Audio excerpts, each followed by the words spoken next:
رسول اللہ صلی اللہ علیہ وسلم نے فرمایا، تم میں سب سے بہتر وہ ہے جو قرآن سیکھے اور سورہ الفاتحہ مکمل عربی متن اور اردو ترجمہ۔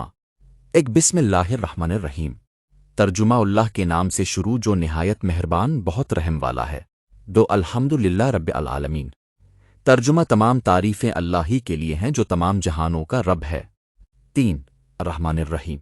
ترجمہ جو نہایت مہربان بہت رحم والا ہے۔ چار مالکی یوم الدین۔ ترجمہ جزا و سزا کے دن کا مالک ہے۔ پانچ ایاک نعبد و ایاک نستعین۔ ترجمہ ہم تیری ہی عبادت کرتے ہیں اور تجھ ہی سے مدد مانگتے ہیں۔ چھ اہدنا الصراط المستقیم۔ ترجمہ ہمیں سیدھا راستہ دکھا۔ سات صراط الذین انعمت علیہم غیر المغضوب علیہم ولا الضالین۔ ترجمہ ان لوگوں کا راستہ جن پر تو نے انعام فرمایا، نہ کہ ان کا جن پر غضب کیا گیا اور نہ گمراہوں کا۔ اور اس چینل کو لائک، سبسکرائب اور شیئر اور بیل آئیکن کو دبانا ضرور۔ شکریہ۔ السلام علیکم۔